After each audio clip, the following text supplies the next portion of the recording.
હા ભાઈ માઇક મૂકી જ દઉં અહીંયા એટલે અહીંયા બેસી જાય પછી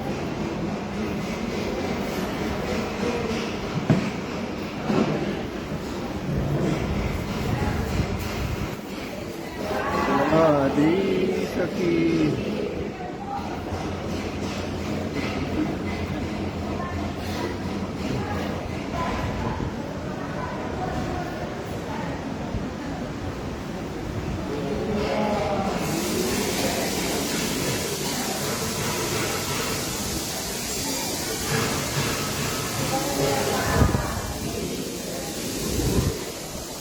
અહીંયા પછી આમ બસ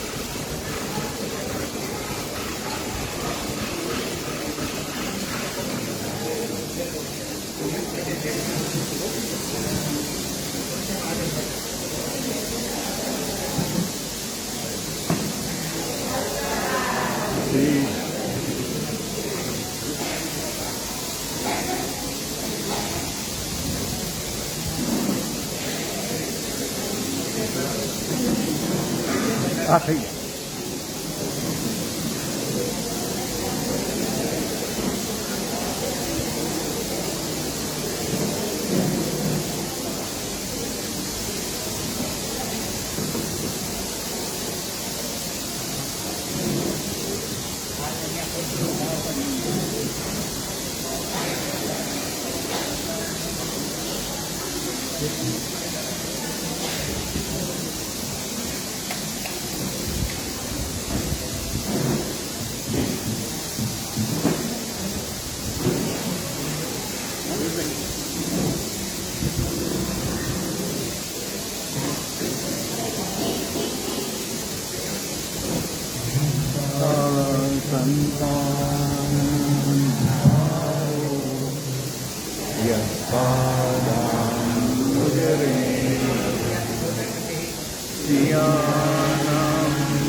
પુષ્ટિ ભક્તિ સંપ્રદાયના પ્રાગટ્ય ઉત્સવની આપ સૌને ખૂબ હાર્દિક મંગલ વધાય. આપણે સૌ આ દિવસને ઉજવી રહ્યા છીએ ત્યારે દરેક વૈષ્ણવ પોતાના વિચાર શ્રી મહાપ્રભુજીના વાણીના વિષયમાં શ્રી મહાપ્રભુજીની જેટલી કૃપા છે તે મુજબ ખૂબ જ સુંદર રીતે એ મહાપ્રભુની ચરણ વંદના કરી રહ્યા છે. અને આજે દ્વિતીય દિવસે પણ ઘણા વિષયો નૂતન છે અને ખૂબ સુંદર પ્રયાસ એ વૈષ્ણવોએ કર્યો છે. સૂચન એટલું જ કે આપણી પ્રસ્તુતિ હંમેશા એ રીતના કરીએ કે આપણે બીજાને સમજાવવા માંગી રહ્યા છીએ. એટલે જે પણ કંઈ આપણા વિચારો છે એને શાંતિથી અને બીજાને સમજમાં આવે એ રીતના આપણા વિષયની પ્રસ્તુતિ થાય, જેથી કરીને કંઈ સમજ ન પડે તો કોઈ વૈષ્ણવ એની અંદર એ પોતાનો સંશય પ્રશ્ન એ લખી શકે કે ભાઈ આ વિષય વસ્તુ એમણે પ્રસ્તુત કર્યો તો એમાં સમજ ન પડે. એટલે બીજી વાર આવર્તન એ સિદ્ધાંત રહસ્ય ગ્રંથનું આપણે કરી રહ્યા છીએ, પરંતુ આપ સૌ એ સિદ્ધાંત રહસ્યને કેવી રીતના સમજ્યા છે એને આપણે અહીંયા એ જાણી રહ્યા છીએ. એટલે આજે પણ આપણે આ દિવ્ય દિવસની ઉત્સવની ઉજવણી પ્રારંભ એ એક નાની બાલિકા સિદ્ધાંત રહસ્ય ગ્રંથનો પાઠ કરશે અને આપણે સૌ પણ એની સાથે સાથે પાઠ કરી અને આજના ઉત્સવની ઉજવણીનો પ્રારંભ કરવા જઈ રહ્યા છે. પછી જે વિષય હશે એ વિષય અહીંથી કહેવામાં આવશે, એના ઉપર જે વૈષ્ણવોએ ભાગ લીધો છે એ પ્રસ્તુતિ કરશે અને જે પણ શ્લોક હોય એ શ્લોકને પહેલા પાઠ કરે, પછી એ શ્લોકનો એ થોડો ભાષાંતર કરીને સમજાવે અને ત્યાર પછી પોતાના વિચારો છે એ પ્રગટ કરે. આ રીતના પ્રસ્તુતિ આપણે ધીમે ધીમે એ શીખવાનું છે કે વિષયની પ્રસ્તુતિ કેવી રીતના કરવો કે જેનાથી બીજા પણ સમજી શકે. આપણે એકદમ ઝડપથી વાંચન કરી જઈએ તો તમે શું બોલ્યા કે શું વિચાર તમે કીધો એ કંઈ સમજમાં આવે નહીં. એટલે શાંતિથી અને એ વિષયને બહુ સુંદરતાથી આપણે અહીંયા પ્રસ્તુત કરવાનો છે. એટલે સૌપ્રથમ આપણે સિદ્ધાંત રહસ્ય ગ્રંથનો પાઠ કરીશું. એ નાના બાલ વૈષ્ણવ એ પોતાની વાણીની અંદર શ્રી મહાપ્રભુજીને ચરણ વંદના કરશે. આપણે સૌ એમની સાથે પાઠ કરીશું.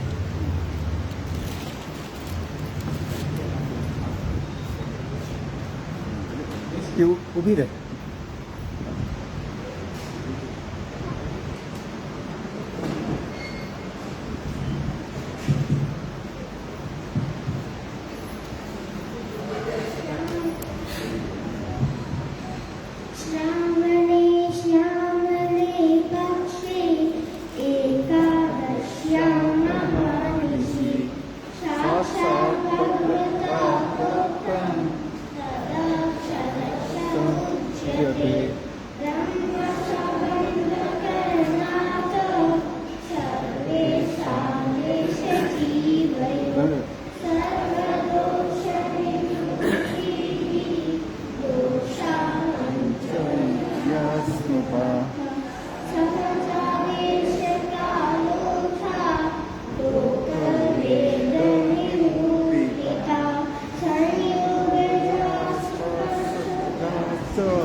कथञ्चन अन्यथा न निवृत्ति कथञ्चन तस्मादचरेत्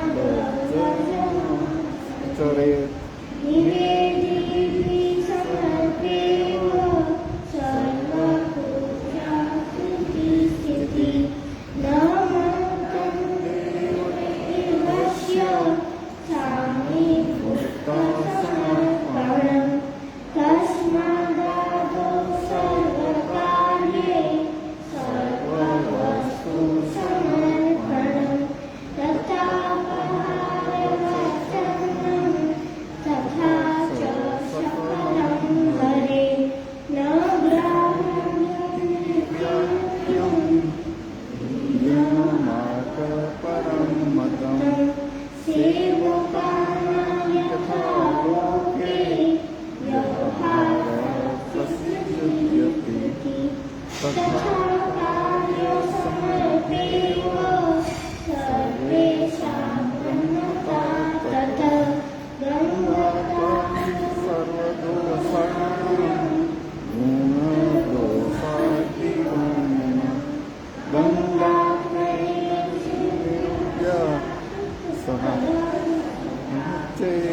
કી.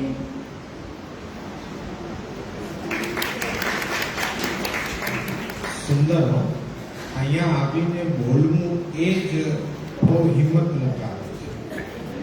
ગઈકાલે પણ આપણે જોયું કે ભલભલા આ જગ્યા ઉપર આવીને કાં તો ઝડપથી અહીંથી જવાની ઉતાવળ હોય એ રીતના ઝડપથી બોલીને પ્રસ્તુતિ કરી રહ્યા પણ આ તો બાલક છે અને એ બહુ સુંદર રીતે આપણા કરતાં પણ શુદ્ધ ઉચ્ચારણ એ કરી શકે છે. હવે જે વિષયો છે તેમનો અહીંથી કહેવામાં આવે એ રીતના બહુ સુંદર રીતથી થોડોક અવાજ ઊંચો રાખીને, કારણ કે મનમાં બોલી ન જવું, કારણ કે બધા આપણે શ્રવણ કરવા માટે જ અહીંયા એકત્રિત થયા છે, તો આમાં ચિંતન થઈ શકશે. શ્રી વલ્લભાધીશ કી જય. આજે પેલું નામ છે જ્યોતિબેન હીરપરા. વિષય છે સિદ્ધાંત રહસ્ય ગ્રંથ, શ્લોક 1 નું વિવરણ.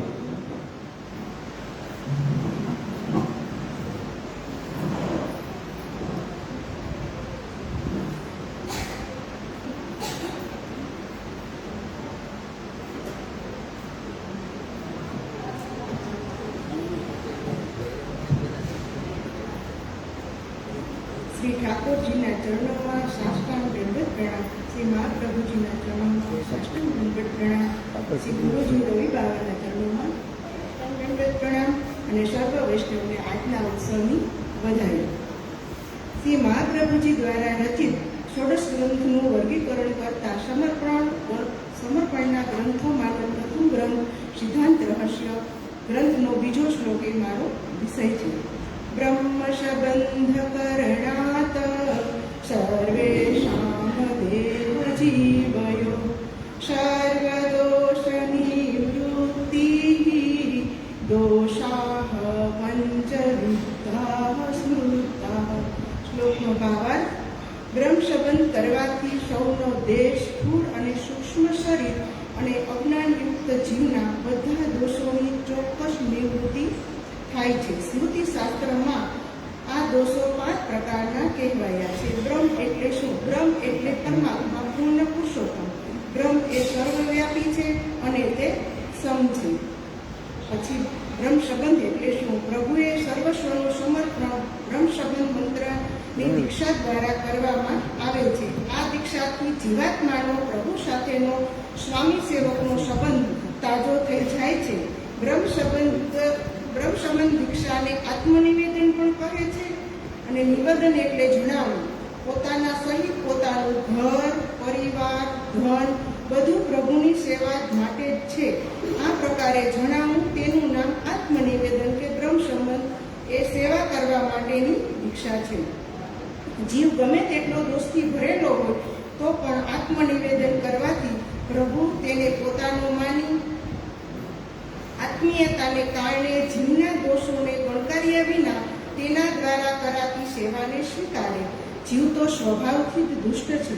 બ્રહ્મ સંબંધ મંત્ર સાક્ષાત પ્રભુએ પ્રગટ થઈને શ્રી મહાપ્રભુ શ્રી વલ્લભાચાર્યજીને આપ્યો હતો. શ્રી ઠાકોરજી જીવને કહે છે કે તું મારા મનને મારામાં મેળવી દે, મને સોંપી દે, તું મારો બની જા. મારી અહંતાને મારામાં જોડી દઈને એમ કહે છે કે હું તમારો છું. મારી મમતાને મારામાં જોડી દઈને કહે કે પ્રભુ તમે મારા છો. બ્રહ્મ સંબંધ એ સર્વ સમર્પણ સિદ્ધ કરવામાં સહાયરૂપ થાય છે. ભક્તિ દ્વારા પાપોનું પ્રાયશ્ચિતના માર્ગમાં શ્રી ભાગવતજીમાં બતાવ્યું છે કે તેમાં ભગવત ભક્તોનો સંગ, દંભનો ત્યાગ, અન્ય સાધનોમાં અશ્રદ્ધા અને ભગવાનના ગુણોમાં અનુરાગવાળું ચિત્ત મુખ્ય છે. પણ ભક્તિ બધા જીવોને સુલભ નથી, પરંતુ કેટલાક દોષો આત્માને દૂષિત કરે છે તો કેટલાક દોષો સ્થૂળ અને સૂક્ષ્મ દેહ સ્વરૂપને દૂષિત કરે છે. તેવા આ 5 પ્રકારના દોષો છે. પહેલું દોષ છે સહજ દોષ, બીજું છે દેશને કારણે ઉત્પન્ન થતા દોષો, ત્રીજું છે કાળને લઈને જન્મતા દોષો, ચોથું છે સંયમથી થતા દોષો અને પાંચમું છે સ્પર્શથી થતા દોષો. આપણે માનીએ છીએ કે આ જેનું ઉદાહરણ છે, જે આપતા હોય એટલે મેં ટાઈપ્યું છે. આપણે માનીએ છીએ કે ગંગાજીમાં સ્નાન કરવાથી બધા પાપો દૂર થાય છે, પરંતુ તે વાત ભૂલ ભરેલી છે. જ્યાં સુધી ગંગાજીમાં સ્નાન કરતા હોય ત્યાં સુધી પાપ નાશ પામે છે, પરંતુ જેવા ગંગાજીમાંથી નીકળતા જ બધા પાપ આપણને લાગી જાય છે.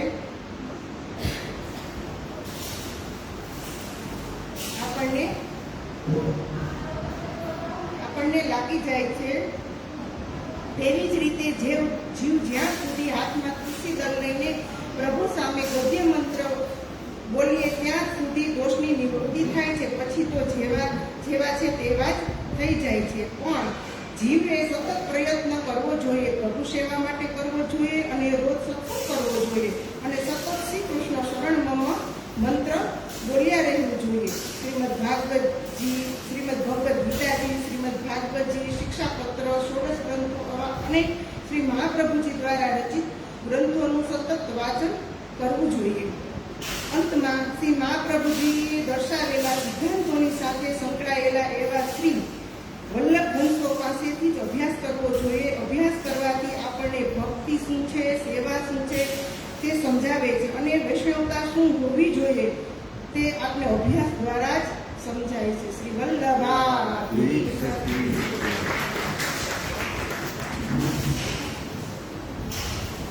હવે નામ આવે છે મધુબેન વૈષ્ણવ. સિદ્ધાંત રહસ્ય ગ્રંથ શ્લોક 6 નું વિવરણ.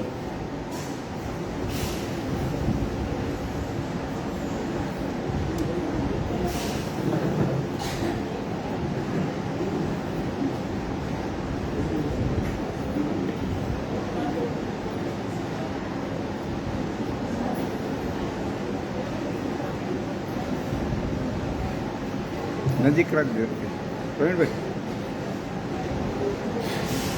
મહાપ્રભુજીના ચરણોમાં ચરણ કમલમાં પ્રણામ. શ્રી રવિવાસીના ચરણ કમલમાં દંડવત પ્રણામ તથા વૈષ્ણવ ભાઈ બહેનોને ભગવત સ્મરણ. આજના ઉત્સવની બધાઈને વધાય. આજના પુષ્ટિ ભક્તિ માર્ગના સિદ્ધાંત રહસ્ય ગ્રંથના પ્રાગટ્યના પાવન દિવસે તેના વક્તવ્યનો અવસર મને પ્રાપ્ત થયો છે, તેથી હું ધન્યતા અનુભવું છું. આજનો મારો વિષય છે સિદ્ધાંત રહસ્ય ગ્રંથનો 6ઠો શ્લોક છે. દત્તાપહાર વચનમ તથા સકલમ હરે ન ગ્રાહ્યમ ઇતિ વાક્યમ ઇતિ ભિન્ન માર્ગ પરમ મતમ. એમાં આનો અર્થ છે કે દત્તાપહાર એટલે દત્ત વત્તા અપહાર. દત્ત એટલે કે દાન સ્વીકારવું અને અપહાર એટલે કે ભેટ, બલિ અને ખોરાક એટલે કે દાન કરેલી વસ્તુ છે અને પાછી પોતાના ઉપયોગમાં લેવી એ દોષપૂર્ણ છે. તેવું વચન અને પ્રભુનું આ બધું છે તે પોતાના ઉપયોગમાં ન લેવું એ વાક્ય ભિન્ન માર્ગ પરક છે.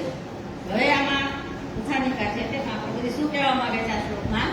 તો કહે છે કે ભક્તિ માર્ગમાં પ્રભુને સમર્પિત વસ્તુનો જ ઉપયોગથી લેવાનું કહેવામાં આવ્યું છે. પણ દત્તાપહાર વચન કેટલાક શાસ્ત્ર વચન પ્રમાણે જે આપેલું છે એ પાછું ન લેવાનું દોષરૂપ છે અને સર્વ જે કાંઈ છે એ હરિનું છે અને એને ન ગ્રહણ કરવું એ ભગવત વાક્ય પાછું છે. તો આ બે ભગવત આજ્ઞા અને પ્રભુને સમર્પિતનો પોતાના માટે ઉપયોગ આ દોષ નહીં લાગે એવો પ્રશ્ન છે. એની શંકાના સમાધાનમાં આવે છે મહાપ્રભુજીનો ઉત્તર કહે છે કે જ્યાં કોઈ વસ્તુ કે ક્રિયા પ્રાપ્ત હોય ને ત્યાં તે સંબંધિત નિષેધનો નિયમ લાગુ પડે. તો દત્તનો પહાર એટલે કે આપેલાને પાછું લેવું એ દોષ છે, પણ આ નિયમ ત્યાં લાગુ પડે છે કે જ્યાં દાન કરવામાં આવે છે ને ત્યાં જ આ નિયમ લાગુ પડે છે. દાન નથી આ તો પછી એ નિયમ ન લાગુ પડે કે ત્યાં પોતાના ઉપયોગમાં નિષેધનો કોઈ પ્રસંગ જ રહેતો નથી. પુષ્ટિ ભક્તિ માર્ગમાં તો દેહ, ઇન્દ્રિય, પ્રાણ સહિત ભગવાનને નિવેદન કરવામાં આવે છે, દાન નહીં. દાનનો અર્થ તો કોઈ પણ વસ્તુ પર પોતાની સત્તાનો ત્યાગ કરી અને અન્યની સત્તાનો સ્વીકાર કરવો. જ્યારે ભક્તિ માર્ગમાં તો બધું જ પ્રભુનું જ છે. આ સમર્પણ જગતની ક્રીડા છે, એમ કે આ જગત છે પ્રભુની ક્રીડા છે એ ભાવથી પ્રભુને નિવેદિત કરવામાં આવે છે. તેથી પોતાની સત્તાનો ત્યાગ કરી અને પ્રભુની સત્તા સ્થાપવાનો આ દાનનો કોઈ પ્રકાર નથી, પરંતુ સર્વ કાંઈ પ્રભુનું છે અને આ પ્રભુ માટે જ છે. એ સિદ્ધાંતનો સ્વીકાર કરી અને પ્રભુના સેવક તરીકે જીવવાના સંકલ્પ કરવામાં આવે છે. ભક્તિ માર્ગમાં સાક્ષાત પુરુષોત્તમ સેવ્યને શ્રી હરિના બધા ભક્તો એના સેવક જ ગણાય અને સેવકનો નિર્વાહ પોતાના સ્વામીના ઉચ્ચિષ્ટથી થાય એ ઈષ્ટ છે. તેથી સેવક એટલે કે દાસે સમર્પણ કર્યા પછી જ સેવક ભાવે દાસત્વનો નિર્વાહ માટે સમર્પિતનો ઉપયોગ કરવામાં આવે છે. આ આજ્ઞા છે એ કેવી છે કે વિધાયક છે, એટલે કે હકારાત્મક છે, નિષેધક નથી એમ. એટલે કે સેવકે સમર્પિત લેવાનું છે એવી આજ્ઞા છે, એનું દાન કરેલું લેવું નહીં એમ. એ નિષેધ અહીં પ્રાપ્ત થતો જ નથી. હવે દત્તાપહાર દોષ નથી લાગતો, પરંતુ ઉદ્ધવજી પ્રતિ જે ભગવાનના વચનો છે એ શ્રીમદ ભાગવતના 10મા સ્કંદના 11માના 40મા શ્લોકમાં છે. ઉદ્ધવજીને ઉપદેશ કરે છે કે મને નિવેદિત કરેલા જે દીવાનો પ્રકાશ છે ને એનો પણ ઉપયોગ ના કરવો. તો જો પહેલા કહ્યું તે પ્રમાણે પ્રભુને સમર્પિત કરેલી જે વસ્તુઓ છે એનો ઉપયોગ કરવામાં આવે તો આજ્ઞાનો આ દોષ નહીં લાગે. ત્યાં પ્રશ્ન છે તો ત્યાં કહે છે, પુરુષોત્તમજી સમજાવે છે આમાં કે આ વચન છે એ સંદર્ભમાં છે તે હરિ સંબંધી સમસ્ત વસ્તુ છે એને સમર્પણ કરી અને પોતાના ઉપયોગમાં નહીં લેવી. એ અર્થમાં વાક્ય અન્ય માર્ગ એટલે કે પૂજા માર્ગ અને કર્મ માર્ગ એના છે, ભક્તિ માર્ગના તો નથી. એટલે સમર્પિત વસ્તુનો ઉપયોગ કરવાથી જ આ આજ્ઞાનો ભંગનો દોષ લાગશે નહીં. ઉદ્ધવજીએ જ્યારે પ્રભુ પાસે આવીને અનન્ય ભાવથી પ્રશ્ન કર્યા ત્યારે પ્રભુએ તેના ઉત્તરમાં 10મા સ્કંદમાં વિસ્તૃત એનું નિરૂપણ કરેલું છે કે અહીં આ શંકાનું નિવારણ પૂરતા સંદર્ભમાં આપણે વિચારીએ કે ત્યાં ભગવાને ઉદ્ધવજીને ઉપાસનાના અંગ રૂપે જે ભક્તિનો પ્રકાર સમજાવે છે આ પ્રમાણે આ માર્ગમાં લાગુ નથી પડતો. ત્યાં અધિકાર, સાધન અને ફળ એનો ઉપદેશ છે. ત્યાં મને અર્પિત કરેલા જે દીવાનો પ્રકાશમાંનો ઉપયોગ કરવો એ વચન કીધું છે ભગવાને. પણ આ ઉદ્ધવજીને પછી કહે છે કે ઉદ્ધવજીને અત્યંત ગોપનીય અને રહસ્યમય 19મા શ્લોકમાં 19મા અધ્યાયના 24મા શ્લોકમાં ભગવાન કહે છે કે જે મનુષ્ય ધર્મનું પાલન કરે છે અને મને આત્મનિવેદન કરી દે છે તેના હૃદયમાં મારી પ્રેમમય ભક્તિનો ઉદય થાય છે. અને જેને મારી ભક્તિ પ્રાપ્ત થઈ તેને પછી બીજી કાંઈ વસ્તુ કરવાની બાકી રહેતી નથી. કોઈ પણ પુરુષાર્થ બાકી રહેતા નથી અને તેના સર્વ મનોરથ પૂર્ણ થાય છે. આ પ્રકારે 11મા અધ્યાયમાં પણ ઉપાસનાના અંગરૂપ ભક્તિ અને 19મા અધ્યાયમાં કરેલી ગહન વિશિષ્ટ ભક્તિ આ બંને પ્રકાર કેવા છે કે જુદા છે. એ ઉપાસનાની છે, પેલી છે ભક્તિ માર્ગની છે. એટલે આ રીતે અધિકાર ભેદથી, સાધન ભેદથી અને ફલ ભેદથી આ પ્રકારની ભક્તિની ભિન્નતા સિદ્ધ થાય છે. તેથી પ્રભુને આપેલું ન લેવું એ ઉપાસનાના અંગરૂપ છે, કર્મ માર્ગ કે પૂજા માર્ગ છે. એના સંદર્ભ ભક્તિના સંદર્ભમાં કહેલું છે. ત્યાં જ દોષરૂપ છે, જ્યારે પુષ્ટિ ભક્તિમાં દોષરૂપ નથી. ગીતાજીમાં પણ ભગવાને અર્જુનને આજ્ઞા કરી છે કે અર્જુન તું જે કંઈ પણ લૌકિક કાર્ય કરે છે તે ભોગ ભોગવે છે, જે વૈદિક કાર્ય કરે છે કે જે પણ કંઈ તપ કરે છે એ તું મને અર્પણ કર. તેથી અહીં પ્રભુને સર્વસ્વનું નિવેદન કરી અને પછી પ્રભુને સમર્પિત કરી અને પુનઃ પ્રસાદ લેવાનું ગ્રહણ કરવામાં આજ્ઞાનો ભંગ કે દોષ નથી, કે વિરોધ વાક્યનો નથી. આ શાસ્ત્રની આજ્ઞાઓ ભિન્ન માર્ગ માટે છે, પુષ્ટિ ભક્તિ માર્ગ માટે નથી. આ પુષ્ટિ ભક્તિ માર્ગમાં દાન નહીં પણ સમર્પણ છે. બધું જ પ્રભુનું પોતાનું છે તે વસ્તુનું દાન કરી અને કેવી રીતે અપાય તો કે પ્રભુનું હતું તે પ્રભુને આપ્યું. હવે તેના સેવક તરીકે, પ્રસાદી તરીકે પાછું લેવાનું છે, તેમાં કોઈ દોષ નથી. પ્રભુને દાન કરેલી જે વસ્તુ છે ને એ દેવ દ્રવ્ય છે, તે પુષ્ટિ માર્ગમાં મહાબાધક છે. તેનો પ્રસાદ પણ લેવામાં નિષેધ છે. હવે એક મહાપ્રભુનો પ્રસંગ છે કે મહાપ્રભુજી એક વખત દ્રવ્ય ભંડારના જરૂરી અનાજનો જે સંકોચ હતો ને તે દિવસે જે ઠાકોરજીની માલિકની જે સોનાની કટોરી ગીરવે મૂકી અને સામગ્રી લીધી અને શ્રી ઠાકોરજીને ધરી. પણ પરંતુ દેવદ્રવ્ય હોવાથી પોતે ન લીધું, પોતાના પરિવારે ન લીધું અને આપણા સેવકે પણ એક પ્રસાદ લીધો નહીં. પણ પ્રભુ એટલે કે આ પ્રભુ કહેવાય છે કે આપણી સત્તાનું હોય તો જ આરોગ્ય છે. એમાં વાર્તા પ્રસંગ પણ છે કિશોરીબાઈનો કે એમાં કિશોરીબાઈએ વૈષ્ણવનું જે દ્રવ્ય હતું એ પોતાના ઠાકોરજીને અંગીકાર કરાવ્યું. તો ત્યારે પણ ઠાકોરજી આરોગ્યની અને અપ્રસન્ન થયા. પછી પદ્મનાભ દાસનું પણ એક છે કે શ્રી મહાપ્રભુના ઘરની સામગ્રી છે એ સામગ્રી પણ એને સ્વીકારી નહીં પદ્મનાભ દાસે. એટલે તે સમયમાં છે ને શ્રી ઠાકોરજીને ભેટ ધરનારના બદલામાં નિશ્ચિત પ્રમાણમાં પ્રસાદ આપવો કે એવી કોઈ પદ્ધતિ હતી નહીં. એ સિદ્ધાંતનો સ્વીકાર કરી અને સેવક તરીકે જીવન જીવવાનો સંકલ્પ કરવામાં આવે છે ભક્તિ માર્ગમાં.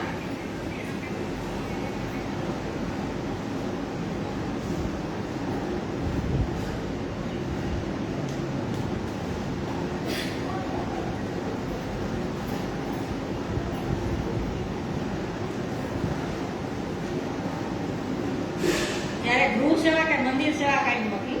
આમ દત્તા પહાર વચન છે ગૃહ સેવાને લાગુ પડતા નથી, પણ પુષ્ટિ ભક્તિ માર્ગમાં સમર્પણ છે.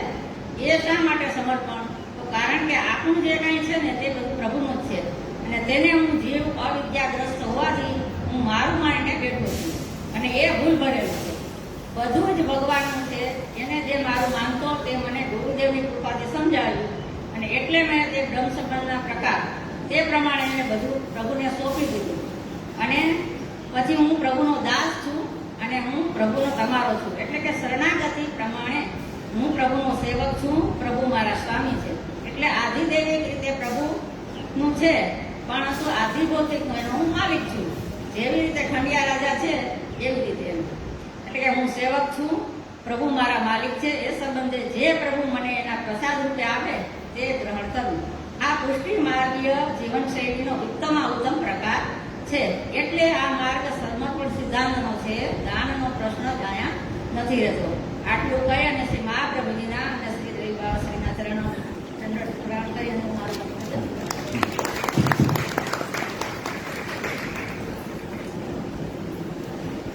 રસીલાબેન ભાલોડિયા સિદ્ધાંત રહસ્ય ગ્રંથનો છેલ્લો શ્લોક આપ્યો.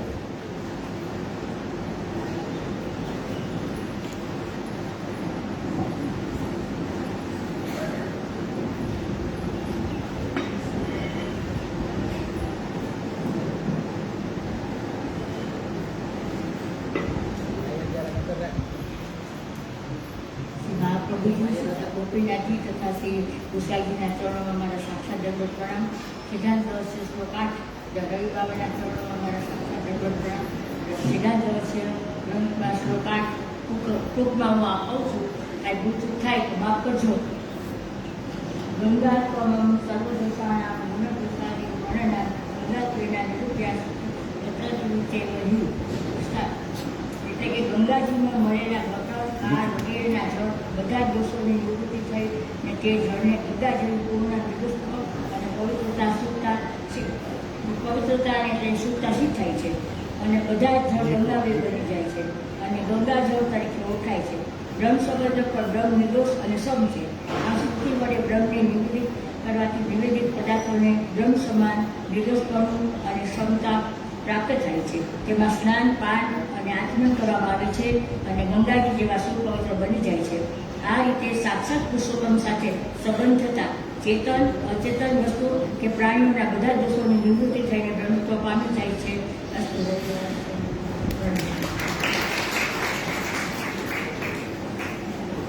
હવે આવે છે હંસાબેન માણાવદર.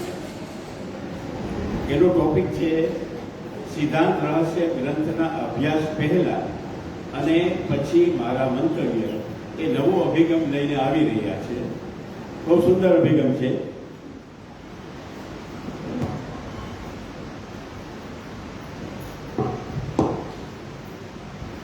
આજના મંગલ ઉત્સવની સૌને મોડલ બધાય અને આચાર્ય શ્રી મહાપ્રભુજીના ચરણોમાં મારા દંડવત પ્રણામ. પૂજ્ય રવિ બાબાના ચરણોમાં મારા દંડવત પ્રણામ અને સર્વ વૈષ્ણવોએ મારા નમસ્કાર. આજના પુષ્ટિ માર્ગીય પ્રાગટ્ય દિવસે આ વિષય રજૂ કરવાનો મને મોકો મળ્યો છે તો હું ધન્યતા અનુભવું છું. હવે આજનું મારું મંતવ્ય છે સિદ્ધાંત રહસ્ય ગ્રંથના અભ્યાસ પહેલા અને અભ્યાસ પછી જે મારી સમજ છે તે હું રજૂ કરું છું. તેમાં કુલ 4 મુદ્દાઓ છે. પહેલું છે બ્રહ્મ સંબંધ, બીજું છે સેવા પ્રકાર, ત્રીજું છે અર્ધભુક્ત અને ચોથું છે અસંબંધ. હવે તેમાં જોઈએ બ્રહ્મ સંબંધ કે જ્યારે અમે નાના હતા ત્યારે મોટાઓ દ્વારા એવું કહેવામાં આવતું કે સેવા કરો કે ન કરો પરંતુ બ્રહ્મ સંબંધ તો લેવું જ જોઈએ, કારણ કે આપણે વૈષ્ણવ કુળમાં જન્મ્યા છીએ. આ પહેલાંનું અમારું મંતવ્ય હતું. અને હવે સિદ્ધાંત રહસ્ય જાણ્યા પછીની સમજ એવી છે કે જેને ઘરમાં શ્રી ઠાકોરજીને પધરાવીને સર્વસમર્પણ પૂર્વકનું જીવન જીવવું હોય તો જ બ્રહ્મ સંબંધ લેવું જોઈએ. તેમાં પહેલી વાત તો એ છે કે બ્રહ્મ સંબંધ લીધા પહેલા ગુરુનું પરીક્ષણ કરવું જોઈએ. શાસ્ત્રાર્થ પ્રકરણમાં કહ્યું છે કે કૃષ્ણ સેવા પરમ ભિક્ષ્ય દંભાદી રહિતમ નરમ શ્રી ભાગવત તત્વજ્ઞ ભજે જિજ્ઞાસુ આદરા. આ રીતે સમજીને બ્રહ્મ સંબંધ લેવું જોઈએ. માટે એટલે કે જેને સેવા નથી કરવી તેના માટે તો નામ નિવેદન પૂરતું જ છે. જેને નામ નિવેદન છે તેને 7 ભક્તિની પ્રાપ્તિ થાય છે, તેટલો જ અધિકાર છે. પરંતુ જેને બ્રહ્મ સંબંધ છે તેને 9 ભક્તિનો અધિકાર મળે છે. આ 9 ભક્તિઓ સેવાની અંદર આવી જાય છે અથવા સેવાનો અંગ બની જાય છે. હવે આવે છે બીજો પ્રકાર, સેવા પ્રકાર. તેમાં જોઈએ તો પહેલા અમે એવું માનતા કે બ્રહ્મ સંબંધ લઈને સેવા તો પધરાવી લીધી, પરંતુ સેવા પ્રકારની ખબર ન હતી કે સેવા કઈ રીતે કરવી. તેમાં મિશ્રી, દૂધગર, નાગરી વગેરે ધરીને જારેજી સુધી સેવા કરી શકાય એવું જાણતા હતા અને આ સેવા ક્રમને અમે પૂર્ણ સેવા માનતા હતા. પરંતુ આ તો અધૂર સમર્પણ છે. તો હવે સિદ્ધાંત રહસ્ય જાણ્યા પછી એવું સમજાયું કે આ જે સેવા કરીએ છીએ તે તો અર્ધ સમર્પણ યુક્ત સેવા છે. આ તો પૂજાવિધિ જ ગણાય. વાસ્તવમાં તો આપણા જ ઘરમાં આપણા જ શ્રી ઠાકોરજીને પધરાવીને આપણા જ તન મન ધનથી જે સેવા કરીએ તે જ સેવા સર્વસમર્પણ યુક્ત સેવા કહેવાય છે. શ્રી ભાગવતજીમાં 11:2:36 કહે છે કે મનુષ્ય પોતાના શરીર, વાણી, મન, ઇન્દ્રિયો, બુદ્ધિ, અહંકાર અથવા પોતાના સ્વભાવ અનુસાર જે પણ કર્મ કરે છે તે તમામ પરમપિતા શ્રી ભગવાનને સમર્પિત કરી દે છે. તે જ સાચો અને સરળ ઉપાય છે. હવે ત્રીજો મુદ્દો આવે છે અર્ધભુક્ત. હવે સિદ્ધાંત રહસ્ય સમજ્યા પહેલા અર્ધભુક્ત વસ્તુ અંગે પહેલા એવી સમજ હતી કે પ્રભુ માટે આપણે કોઈ પણ જગ્યાએથી કે બજારેથી વસ્તુ કે સામગ્રી ખરીદી લાવીએ તેમાંથી કોઈ પણ થોડો ઘણો ભાગ આપણે આપણા વાપરવાના ઉપયોગમાં લઈ લઈએ તો તે બજારમાંથી લાવેલો પૂરો જથ્થો અર્ધભુક્ત થઈ જાય એવું અમે માનતા હતા. એ રીતે દરેક શ્રી ઠાકોરજીના ઉપયોગમાં લેવાતી દરેક વસ્તુનું સમજવું. સેવામાં વપરાતો ભંડાર પણ તેમાં આવી જાય છે તેવી રીતે માન્યતા હતી. હવે સિદ્ધાંત રહસ્ય સમજ્યા પછી એવી સમજ છે કે આ અર્ધભુક્તનો અર્થ શ્રી પુરુષોત્તમની ટીકાના આધારે આપણે સમજીએ કે ભક્ત એટલે ભોગ અર્થાત ભોગવેની વસ્તુ અને ભોગ એટલે વસ્તુ પરત્વે સુખ દુઃખનો અનુભવ કરવો. તે દાખલા તરીકે કાકડી, તે અર્ધભુક્ત થતું નથી. અહીં ટીકાકાર એવું કહે છે કે जिस वस्तु को वहां से लेकर ग्रहण आदि करने से पश्चात जो शेष रह जाए वह बचा हुआ कहलाता है. वे अर्धभुक्त है. તે વસ્તુ શ્રી ઠાકોરજીને ધરવું નહીં, તેને જૂઠણ કહેવાય. દાખલા તરીકે આપણે પ્રભુ માટે સામગ્રીમાં બજારમાંથી 1 કિલો સફરજન લાવ્યા. તેમાંથી 1 સફરજન બાળકે માંગી લીધું. તેમાંથી 1 સફરજનમાંથી આપણે તેને અડધું આપી દીધું અને બાકી અડધા સફરજનની સામગ્રી જો શ્રી ઠાકોરજીને ધરીએ તો તે અર્ધભુક્ત કહેવાય છે. બાકીના સફરજનનો જે જથ્થો બચ્યો છે તે અર્ધભુક્ત થતો નથી. આ રીતે બધી સામગ્રીનું સમજવું. હવે ચોથો ટોપિક છે અસંમતિ. સિદ્ધાંત રહસ્ય સમજ્યા પહેલા અમે એવું માનતા કે બ્રહ્મ સંબંધ લઈને શ્રી ઠાકોરજીને સેવા કરતા હોઈએ તો પણ બહારનું ખાનપાન ગ્રહણ કરતા, પરંતુ જેને શરણાગતિ લીધી હોય તે પાસામાં અસમર્પિત બાધક થતું નથી. હવે સિદ્ધાંત રહસ્ય સમજ્યા પછીની સમજ એવી છે કે આપણે શ્રી ઠાકોરજીને પધરાવ્યા પછી સર્વસમર્પણ યુક્ત જીવન જીવવાનું છે. જો આવું જીવન ન જીવીએ તો આ અસમર્પિત આપણને બાધક થાય છે. જો અસમર્પિત જીવન જીવતા હોઈએ તો અસમર્પિતનો દોષ કે પ્રશ્ન રહેતો જ નથી.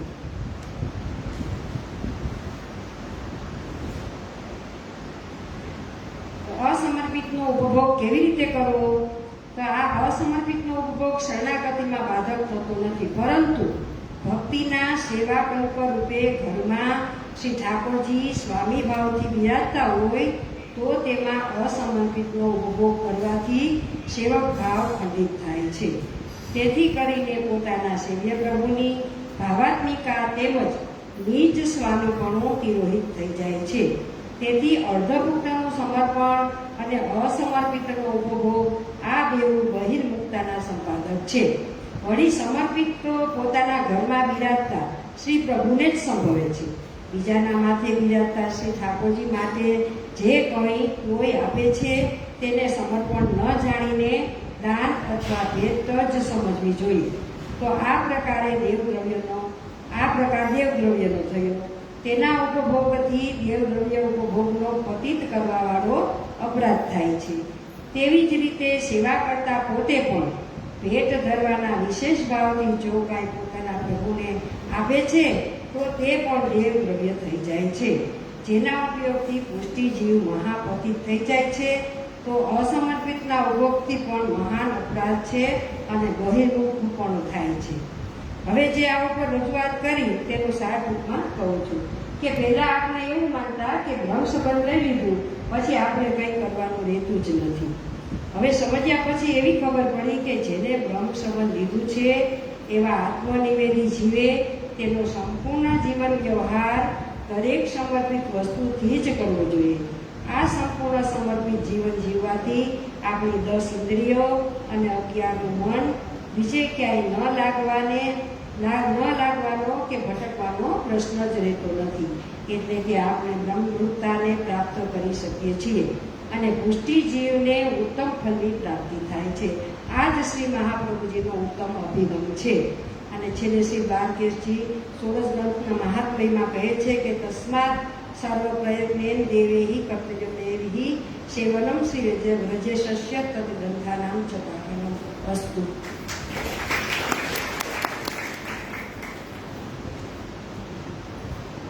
હવે છે જસવીબેન કંટારિયા, સિદ્ધાંત રહસ્ય ગ્રંથનો સારાંશ.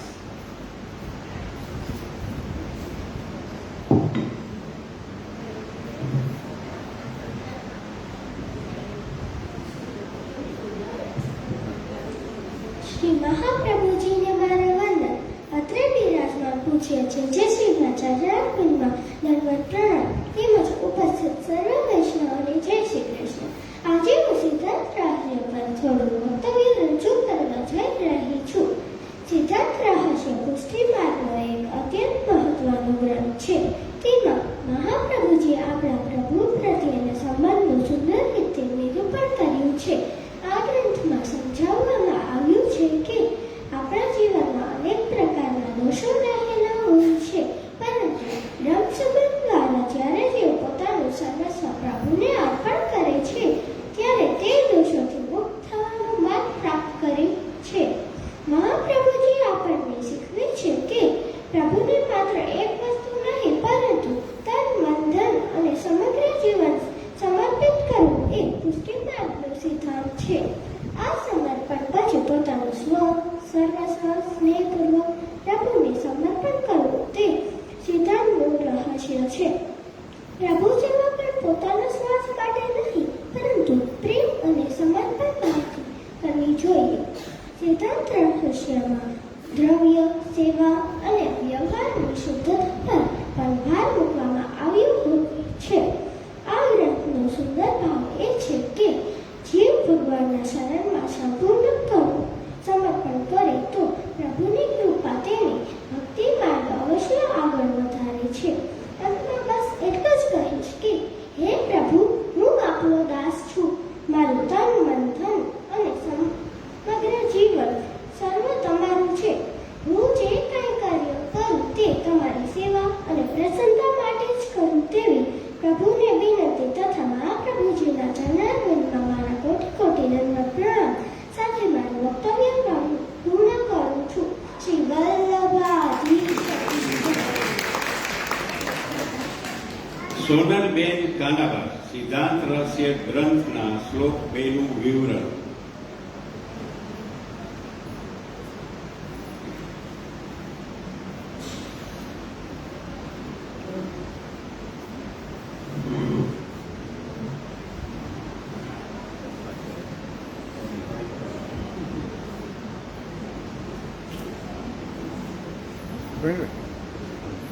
આપણે બીજું પાછું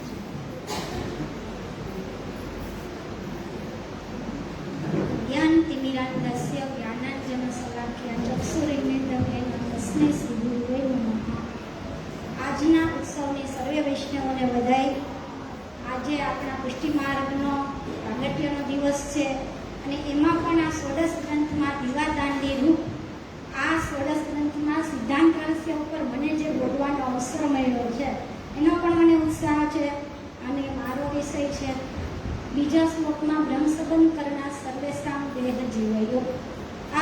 વક્તવ્ય ઉપર આપશ્રીએ તો ઘણું ને એક શબ્દ ઉપર ઘણી સમજૂતીઓ દ્વારા શીખવ્યું છે, પરંતુ મારી બુદ્ધિ પ્રમાણે મેં જે એમાં ગ્રહણ કર્યું છે આપને સન્મુખ રજૂ કરું છું.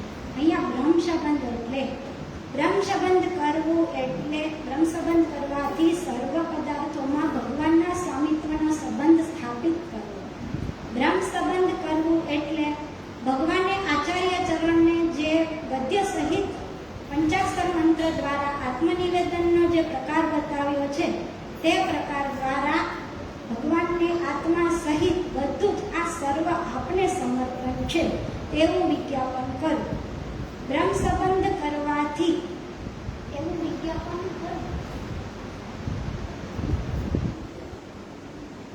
અને તે દ્વારા સ્વસંબંધી સર્વે પદાર્થોમાં પ્રભુના સ્વામિત્વનો સંબંધ સ્થાપિત કરવો. જેમ ભાગવતજીમાં કહેવામાં આવ્યું છે તે પ્રમાણે પ્રભુએ પોતાના માટે ક્રીડા માટે ત્રણેય લોકની રચના કરવામાં આવી છે. આ સંબંધ તેથી શ્રીમદ ભાગવતજીમાં કહેવાયું છે કે પોતાની ક્રીડા માટે જ આ ત્રણ લોકની રચના કરી છે, પરંતુ કુબુદ્ધિવાળા લોકો તેમાં પોતાનું સ્વામિત્વ માને છે. આ વાક્ય પ્રમાણે સમસ્ત જગત ભગવાનની ક્રીડા માટે બનેલું હોવાથી ભગવાનનું જ છે. એવી જ રીતે ભગવાનના અંશ રૂપ જીવ આપણે બધા પણ ભગવાનના જ છીએ, પરંતુ અવિદ્યાના કારણે જીવ પોતાના સ્વરૂપને ભૂલી જાય છે અને તેથી તેના દેહમાં અહંતા મમતા રૂપી જે સંસાર આસક્ત બને છે. આ સંસાર આસક્તિ અને અહંતા મમતા દૂર કરવા માટે બ્રહ્મ સંબંધ દ્વારા નિવૃત્ત થાય છે. પુષ્ટિ માર્ગમાં દીક્ષાના 2 પ્રકાર છે. પ્રથમ દીક્ષા શરણાગત મંત્ર એટલે અષ્ટાક્ષર મંત્ર અને દ્વિતીય દીક્ષા એટલે આત્મનિવેદન એટલે કે બ્રહ્મ સંબંધ દીક્ષા. અહીંયા બ્રહ્મ સંબંધ 2 શબ્દનો બનેલો છે. બ્રહ્મ એટલે પૂર્ણ પુરુષોત્તમ અને શબ્દ એટલે જોડાવું. અહીંયા પૂર્ણ પુરુષોત્તમ સાથે જીવનું જોડાવું એ જ બ્રહ્મ સંબંધ. આ બ્રહ્મ સંબંધ કરવાથી શું થાય તે હવે કહેવામાં સમજાવવામાં આવે છે કે બ્રહ્મ સંબંધ કરવાથી જીવના દેહ અને જીવના સર્વ દોષો નિવૃત્ત થાય છે. જેવી રીતે પારસમણી લોખંડનો સ્પર્શ કરવાથી પારસમણીના સ્પર્શથી લોખંડ સોનું બની જાય છે, તેવી જ રીતે અહીંયા બ્રહ્મ સંબંધ થવાથી જીવ પણ બ્રહ્મની જેમ નિર્દોષ બને છે. શ્રી કૃષ્ણ સેવાની યોગ્યતા પ્રાપ્ત કરવાની દીક્ષામાં બ્રહ્મપદનો શબ્દ પ્રયોગ કરવામાં શા માટે આવ્યો છે? કેમ કૃષ્ણ સંબંધ નહીં અને બ્રહ્મ સંબંધ? આ પ્રશ્ન થાય તો તેના ઉત્તરમાં નિર્દોષી સમબ્રહ્મ. આ ગીતા વચન અનુસાર બ્રહ્મમાં નિર્દોષતા અને સમત્વ હોય છે. જેવી રીતે જીવનો પ્રભુમાં બ્રહ્મ સંબંધ થવાથી આ સંબંધ થવાના કારણેથી દોષ નિવૃત્તિમાં સમાનતા છે. જે કોઈ પણ ભગવત સેવા પ્રભુને બ્રહ્મ સંબંધ શ્રીમદ ભાગવતજીમાં પ્રહલાદજીનું વચન છે કે જે અસુર મનુષ્ય યક્ષ ગંધર્વ આ બધા કોઈ પણ ભગવાનના ચરણ કમળને ભજવાથી અમારી જેમ જ કલ્યાણને પ્રાપ્ત થાય છે. હવે આ વચન અનુસાર ભક્તિ માર્ગમાં પણ વર્ણ આશ્રમ સ્ત્રી પુરુષ કોઈ પણ ભેદ રહિત બધાનો અધિકાર છે. કોઈ પણ આત્મનિવેદન કરી શકે છે. જે કોઈ ભગવત સેવા કરવા માટે બ્રહ્મ સંબંધ દ્વારા આત્મનિવેદન કરે છે તે સૌના દોષની નિવૃત્તિ થાય છે. હવે દેહ જીવયોહ, હવે દેહ અને જીવના દોષોની નિવૃત્તિ. જેમ વૈદિક કર્મ માટેની યોગ્યતાની સિદ્ધિ માટે ગાયત્રી મંત્ર છે, તેવી જ રીતે અહીંયા બ્રહ્મ સંબંધ દ્વારા ભગવત સેવા માટેની શુદ્ધિનો પ્રકાર છે. કર્મ માર્ગમાં તો ગાયત્રી ઉપદેશ દ્વારા દેહની શુદ્ધિ છે, પણ શું ભક્તિ માર્ગમાં બ્રહ્મ સંબંધ કરવાથી એકમાત્ર ખાલી દેહની જ શુદ્ધિ છે કે કોઈ વિશેષ પ્રકાર છે? એ જણાવવા માટે અહીંયા કીધું છે કે બ્રહ્મ સંબંધ લેવાથી દેહ અને જીવ બંનેની શુદ્ધિ છે. જોકે ભગવત અંશ હોવાથી જીવ સ્વરૂપતઃ તો નિર્દોષ જ છે, પરંતુ અવિદ્યાના કારણે અને સંસાર શક્તિના કારણે પ્રભુની વિસ્મૃતિ રૂપ અશુદ્ધિ જીવમાં પણ બાધક છે. દેહમાં રહેલા વિષયાશક્તિ રૂપ દોષો જીવને બંધન કરતા છે. બ્રહ્મ સંબંધ દ્વારા અહંતા મમતા નિવૃત્તિ થાય છે અને જીવ પણ શુદ્ધ થાય છે. આ જીવને લાગેલા 5 પ્રકારના દોષો આગળના શ્લોકમાં બતાવવામાં આવ્યા છે. સહજ દોષ, દેશોદ દોષ, કાલસ દોષ, સ્પર્શજ દોષ ને સંયોગજ દોષ. આ બધા જ દોષની બ્રહ્મ સંબંધ કરવાથી નિવૃત્તિ થાય છે. અહીંયા સમયના અનુસાર આટલું જ કરું છું, પણ જે આજના દિવસે આ એક વધાઈ લેવાની ઈચ્છા છે કે આજનો દિવસ છે તો આપણે આ વધાઈ તો બધા મળીને એસી કૃપા કોણ કરે ગુરુ વિના, એસી કૃપા કોણ કરે, એસી કૃપા કોણ કરે ગુરુ વિના, એસી કૃપા કોણ કરે. માલા તિલક મનહર ભાનો, શેર પર છાત્ર ધરે ગુરુ વિના, એસી કૃપા કોણ કરે. ભવસાગરમાં ડૂબતા તારે દીપક જ્યોત જલે ગુરુ વિના, એસી કૃપા કોણ કરે. सूरदास कहे प्रभु यह गुरु समर्थ, ये क्षण में उद्धार करे गुरु विना, ऐसे कृपा कोण करे, ऐसे कृपा कोण करे गुरु विना, ऐसे कृपा कोण करे. कृपा कोण करे, कृपा श्री वल्लभ करे, श्री वल्लभा.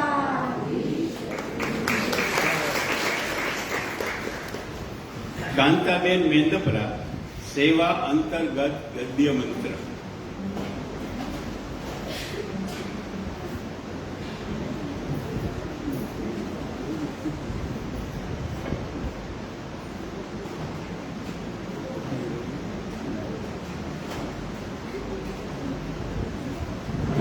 શ્રી ઠાકોરજીના ચરણમાં સાષ્ટાંગ દંડવત પ્રણામ, શ્રી મહાપ્રભુજીના ચરણમાં સાષ્ટાંગ દંડવત પ્રણામ અને આપણા લાડી દાદા રહી બાબાના ચરણમાં સાષ્ટાંગ દંડવત પ્રણામ. સર્વે વૈષ્ણવ જય શ્રી કૃષ્ણ.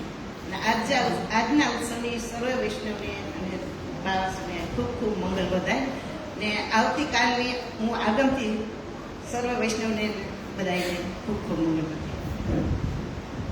મારો વિષય છે સેવા પ્રણાલિકા અંતર્ગત ગદ્ય મંત્ર વિવરણ.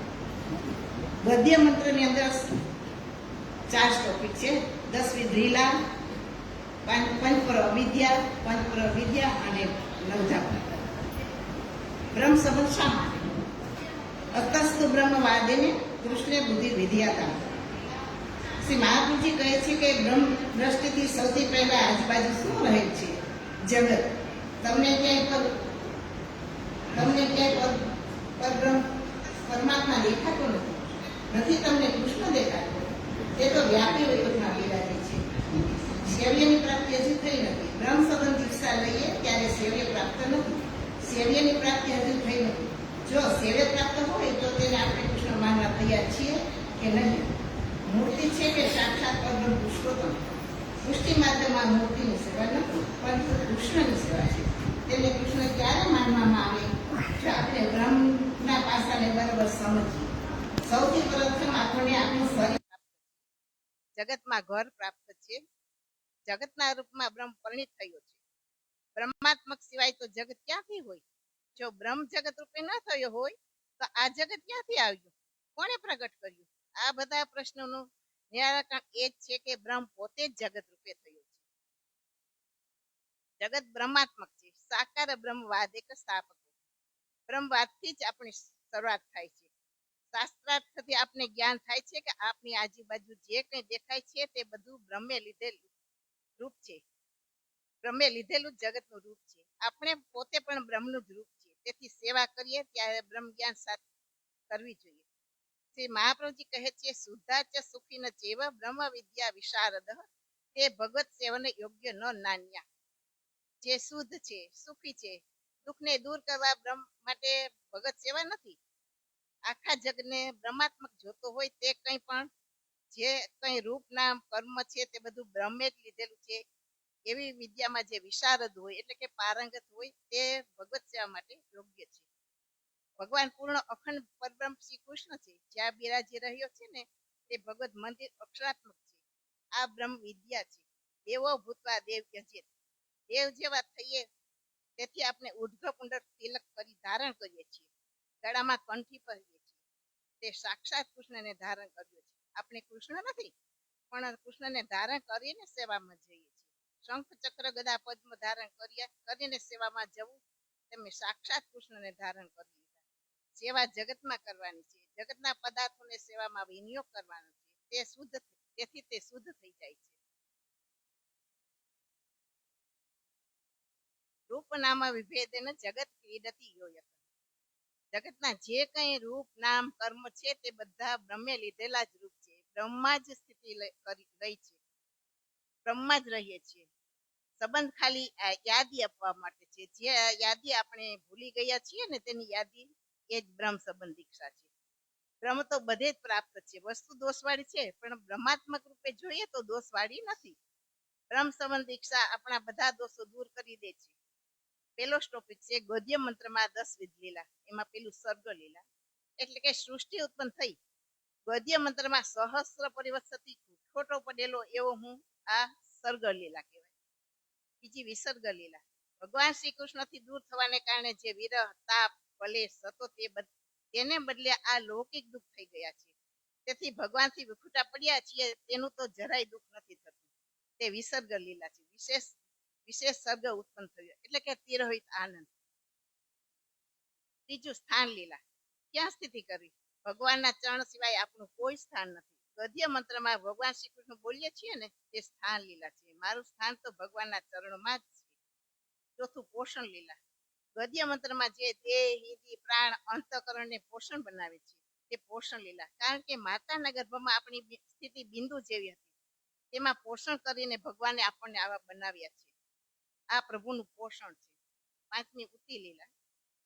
દેહ ઇન્દ્રિય પ્રાણ અંતઃકરણના જે ધર્મો છે વિષય શક્તિ ભૂખ તરસ વગેરે ધર્મો ઉત્પન્ન થાય છે તે ઉતિ લીલા છે. એટલે કે કર્મ વાસના. આ વાસના ભગવાન સાથે જોડાઈ જાય તો તેનું સંસ્કાર થઈ જાય છે. છઠ્ઠી મન્વંતર લીલા. ગદ્ય મંત્રમાં સમર્પયામી બોલીએ છીએ તે મન્વંતર લીલા છે. સમર્પયામી થી વાસનાનો સંસ્કાર કરી દઈએ તે મન્વંતર લીલા છે. ભગવાનને ઇન્દ્રિયો સમર્પણ કરવાથી શુદ્ધ થાય છે. સાતમું ઈશાનું કથા લીલા. ગદ્ય મંત્રમાં દાસોમ બોલીએ ને ત્યારે ઈશાનું કથા છે. ઈશસ્ય અનુગામી નામ કથા. એક ઈશ છે અને એક તેનો સેવક છે. તે આપણી ઈશાનું કથા છે. 9, 8, 9 મુક્તિ ને નિરોધ લીલા. ગદ્ય મંત્રમાં બોલીએ કે કૃષ્ણ હું તમારો છું. તે આપણી નિરોધ મુક્તિ છે. નિરોધે જ આપણી મુક્તિ છે. કૃષ્ણના થઈ જવું. કૃષ્ણ હું તમારો છું એ ભાવ કૃષ્ણમાં નિરોધ છે. એટલે બધા રૂપો પ્રગટ થયા તેમાં શ્રી કૃષ્ણમાં આપણો નિરોધ છે એવું આપણને હંમેશા ભાન રહે તે તો આપણી મુક્તિ છે. સદા કૃષ્ણ રહેવું એ આપણી નિરોધ મુક્તિ છે. 10મું છે આશ્રય લીલા. સર્વાત્માના શ્રી કૃષ્ણના થઈ જવું તે આશ્રય લીલા થઈ રહી છે. ગદ્ય મંત્રમાં શ્રી કૃષ્ણ શરણમાં બોલીએ તે આશ્રય થયો. હવે બીજો ટોપિક છે પંચ પર્વ અવિદ્યા. ગદ્ય મંત્રમાં દેહ ઇન્દ્રિય પ્રાણ અંતઃકરણ અને તિરોહિત થયેલો હું. તેનાથી આ પંચ પર્વ અવિદ્યા આવી ગઈ. તિરોહિત થયેલો આનંદ છે એ સ્વરૂપ વિસ્મૃતિ છે. ત્રીજો ટોપિક છે પંચ પર્વ વિદ્યા. વૈરાગ્ય શાંત